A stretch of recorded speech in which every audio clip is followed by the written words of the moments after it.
জামাতে ইসলামের আমির থাকবেন কি থাকবেন না এই প্রশ্ন ওই বৈঠকে ওকে উত্থাপন করার চেষ্টা করেছিলেন, ঘুরায় ফিরায় করার চেষ্টা করেছিলেন।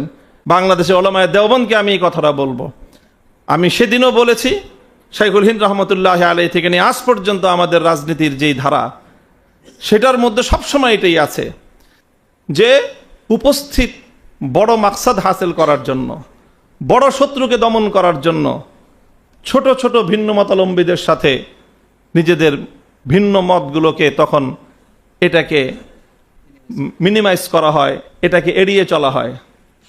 কাদিয়ানীদের অমুসলিম ঘোষণার মাসআলার সময় শিয়াদের সাথে পর্যন্ত সমন্বয় তৈরি করা হয়েছে, বেরলভী আর জামাতের সাথে তো করাই হয়েছে, আহলে হাদিসদের সাথে করা হয়েছে, সব কিছু করা হয়েছে। এই অন্তর্বর্তীকালীন সরকারের আমলে, এই অন্তর্বর্তীকালীন সরকারের শেষ সময়ে যখন এই প্রাথমিক বিদ্যালয়গুলোতে গানের শিক্ষক নিয়োগের সিদ্ধান্ত হয়ে গেল, অথচ কোরআন শিক্ষক নিয়োগ দেওয়ার সিদ্ধান্ত হলো না। হ্যাঁ, আমাদের বর্তমান জাতীয় মসজিদের খতিব হযরত মাওলানা আব্দুল মালেক সাহেব হুজুর হাফিজাহুল্লাহ, হুজুরের রুমে মিটিং হলো, সেই মিটিংয়ে চরমনাই পীর সাহেব হুজুর, সেই মিটিংয়ে জামাত ইসলামের আমির ডক্টর শফিকুর রহমান সাহেব, এবং সেই মিটিংয়ের দাওয়াত দানকারী হলেন খতিব হযরত মাওলানা আব্দুল মালেক সাহেব। সেই মিটিংয়ে আমিও উপস্থিত। সেই মিটিংয়ে আমাদের ভাই মাওলানা আহমদুল্লাহ, শায়েখ আহমদুল্লাহ, উনিও উপস্থিত, এবং সেখানে আলোচনা হলো। এবং সেই আলোচনার শেষে সেখানে আরও কথা হলো। সেখানে আমাদের জামিয়াতুল উলুম মাদ্রাসার যিনি শাইখুল হাদিস হযরত মাওলানা আবুল বাশার সাহেব হুজুরও উপস্থিত। এখন যেই প্রশ্ন যে আমাদের বাংলাদেশের নেক্সট, আমাদের পরবর্তী প্রজন্ম, আমাদের সন্তানরা প্রাইমারি স্কুলে পড়বে, সেই প্রাইমারি স্কুলে গানের শিক্ষক নিয়োগ হবে না কোরআনের শিক্ষক নিয়োগ হবে, প্রশ্ন যখন এখানে, তখন এই প্রশ্ন সমাধানে জামাতে ইসলামের আমির খতিব মাওলানা আব্দুল মালেক সাহেবের সাথে থাকবেন কি থাকবেন না এই প্রশ্ন ওই বৈঠকে ওকে উত্থাপন করার চেষ্টা করেছিলেন, ঘুরায় ফিরায় করার চেষ্টা করেছিলেন। শেষ পর্যন্ত আব্দুল মালেক সাহেব হুজুরকে বললাম যে আপনি ফয়সালা দেন। তখন হুজুর একটা ওয়াফদ এবং প্রতিনিধি দল ঠিক করলেন যে প্রধান উপদেষ্টার সাথে দেখা করতে যাওয়া হবে। সিদ্ধান্ত হুজুর দিলেন, খতিব আব্দুল মালেক সাহেব হুজুর। কে কে যাবে হুজুর নিজে ঠিক করলেন। যাবেন মাওলানা আব্দুল মালেক সাহেব হুজুরের নেতৃত্বে। যাবে কে কে? জামাত ইসলামের আমির ডক্টর শফিকুর রহমান সাহেব, ইসলামী আন্দোলন বাংলাদেশের আমির সৈয়দ রেজাউল করিম পীর সাহেব চরমনাই, বাংলাদেশ খেলাফত মজলিসের আমির মাওলানা মামুনুল হক, আর জামিয়াতুল উলুমের প্রিন্সিপাল হযরত মাওলানা মাহমুদুল হাসান সাহেব হুজুর হাফিজাহুল্লাহ। 5 জনের ওয়াফদ তৈরি করা হলো।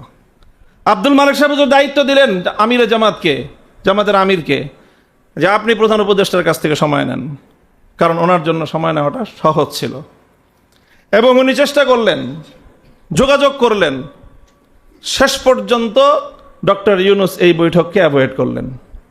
কেন অ্যাভয়েড করছেন? কারণ এই লোকগুলো যদি ওনার কাছে যা একটা বৈঠকে বসে, খতিব আব্দুল মালেক সাহেব থাকবেন, আমিরে জামাত থাকবে, চরমনাই পীর সাহেব থাকবে, মামুনুল হক থাকবে, সেই বৈঠকের ওনার কাছে যে প্রস্তাব দেওয়া হবে সেই প্রস্তাব এড়ায় যাওয়ার হিম্মত এবং সেই ক্ষমতা ডক্টর ইউনূসের ছিল না। তো ঠিক যেভাবে প্রাইমারি স্কুলে গানের শিক্ষক বাদ দিয়ে কোরআনের শিক্ষক নিয়োগ দেওয়ার প্রশ্নটা যেরকম অত্যন্ত অনেক বড় একটা প্রশ্ন, সেই প্রশ্নে যেরকম আমরা এই সকল ভেদাভেদগুলো ভুলে গিয়ে এক জায়গায় এক প্রতিনিধি দল নিয়ে যাওয়ার জন্য আমরা সিদ্ধান্ত গ্রহণ করতে পারি, কাদিয়ানীদের অমুসলিম ঘোষণার মাসআলায় যখন যেমনি ভাবে আমাদের বড়রা শুধু মাওলানা মওদুদী সাহেবকে সঙ্গে নিয়ে আন্দোলন করেছেন তাই নয়, বরং ওনার মুক্তির জন্য আমাদের আলেম ওলামায়ে দেওবন্দ আন্দোলন করেছেন। কারণ যখন মাসআলা যখন কাদিয়ানীদের, তখন সেই কাদিয়ানীদের মাসআলায় মাওলানা মওদুদী সাহেবের ভূমিকা এটা অবশ্যই প্রশংসনীয় ভূমিকা ছিল, এবং ওনার মুক্তির জন্য গোটা ভারত উপমহাদেশের, পাকিস্তান, বাংলাদেশের সকল ওলামায়ে কেরাম তখন তার পক্ষে মাঠে নেমে কাজ করেছে। আজ আমরা সেই রকম একটা ঐতিহাসিক রাজনৈতিক মুহূর্তে আছি। আমাদের জুলাই, আমার সন্তানের রক্ত দিয়ে কেনা জুলাই, তিল তিল করা আমাদের কষ্টসাধ্য এই জুলাই, যেই জুলাইয়ের উপরে ভিত্তি করে আমরা স্বপ্ন দেখছি যে আবার বাংলাদেশে 47-এর রাজনীতি ফিরে আসবে, যেই জুলাইয়ের উপরে ভিত্তি করে আমরা স্বপ্ন দেখছি যে 72-এর অভিশাপ থেকে আমরা এবং আমাদের পরবর্তী প্রজন্ম মুক্তি পাবে, সেই জুলাইয়ের ফসল ঘরে তুলবার জন্য একজন কওমের সন্তান হয়ে সর্বপ্রথম আমরা মাঠে নেমে সোহরাওয়ার্দী উদ্যানে মহাসমাবেশ করেছি। অন্য সকলের চেয়ে 10 কদম যখন আমরা এগিয়ে গিয়েছি, এখন আপনারা নানা নামে বাহানায় আমাদের জুলাইয়ের এই ফসল ঘরে তুলবার আন্দোলনকে বিভক্ত করবার, দুর্বল করার চেষ্টা করবেন। এটা যদি করেন আত্মঘাতী হবে, আত্মঘাতী আপনারা হতে পারেন। আমরা আমাদের শেষ চেষ্টা দিয়ে আমাদেরকেও রক্ষা করব, জাতির ভবিষ্যৎকেও রক্ষা করব, আপনাদেরকেও রক্ষা করার চেষ্টা করব।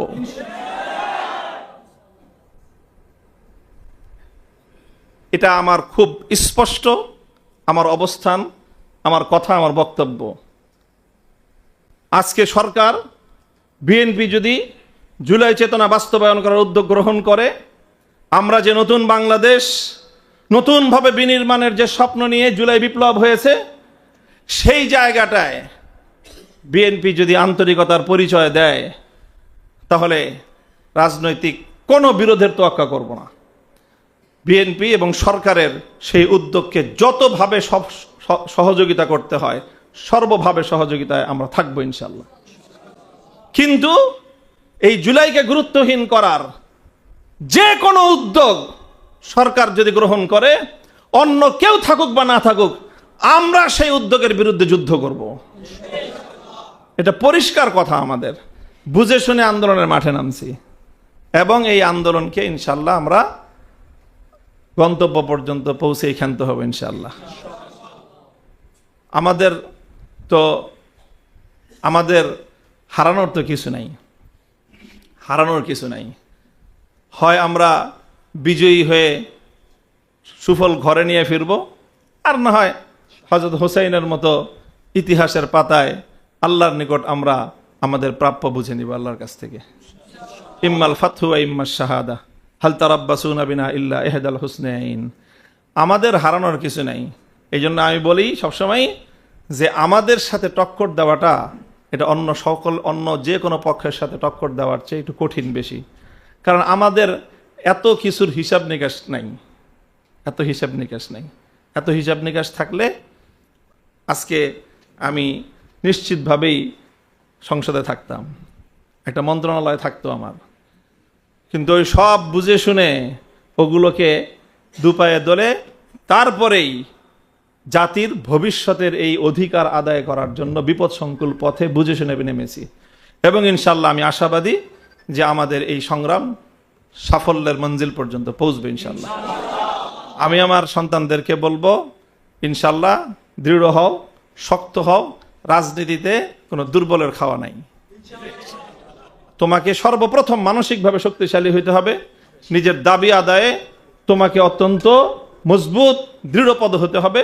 তারপরে ইনশাল্লাহ তুমি সঠিক কর্মপন্থায় অগ্রসর হও, মঞ্জিল তোমাকে হাতছানি দিয়ে ডাক দিবে ইনশাল্লাহ। আল্লাহ রাব্বুল আলামিন কারবালার থেকে 36শে জুলাই পর্যন্ত চলমান এই সংগ্রামের ধারায় আমাদেরকে আল্লাহ পাক রব্বুল আলামিন অতীতে কবুল করেছেন। আমাদের হুসনে জন অনুযায়ী আল্লাহ সেটাকে কবুল করুন এবং আগামী দিনেও যেন এই সত্যের পথে আমরা অবিচল থাকতে পারি। আল্লাহ আমাদেরকে সে তৌফিক দান করুন। ওয়া আখিরু দাওয়ানা আলহামদুলিল্লাহি রাব্বিল আলামিন। সুবহানাল্লাহি ওয়া বিহামদিহি, সুবহানাকাল্লাহুম্মা বিহামদিক, আশহাদু আল্লা ইলাহা ইল্লা আনতা আস্তাগফিরুকা ওয়া আতুবু ইলাইক। ইয়া হাইয়্যু ইয়া কাইয়্যুম বিরহমাতিকা নাস্তাগীস আসলিহ লানা শানানা কুল্লাহ ওয়া লা তাকিলনা ইলা আনফুসিনা তারফাতা আইন। আল্লাহুম্মা ইন্না নাসআলুকা ফি'লাল খায়রাত ওয়া তারকাল মুনকারাত ওয়া হুব্বাল মাসাকিন ওয়া আন তাগফির লানা ওয়া তারহামানা আজমাইন। ইয়া হাইয়্যু ইয়া কাইয়্যুম বিরহমাতিকা নাস্তাগীস আসলিহ লানা শানানা কুল্লাহ। ইলাহাল আলামিন রাব্বাল আলামিন, আজকে আমাদের এই আয়োজনকে আপনি কবুল করেন। আয় আল্লাহ, এই জামিয়াতুত তারবিয়াকে আপনি কবুল করেন। ইলাহাল আলামিন, আমাদের সন্তানদেরকে আয় আল্লাহ উম্মতের জন্য যেই ধরনের যোগ্যতা, যেই ধরনের মানসিকতা নিয়ে গড়ে ওঠা প্রয়োজন। ইলাহাল আলামিন আপনি তাদেরকে সেই ইলম, সেই সালাহিয়াত, সেই কাবিলিয়াত, সেই ইস্তেদাদ এবং সেই মকবুলিয়ত দান করেন।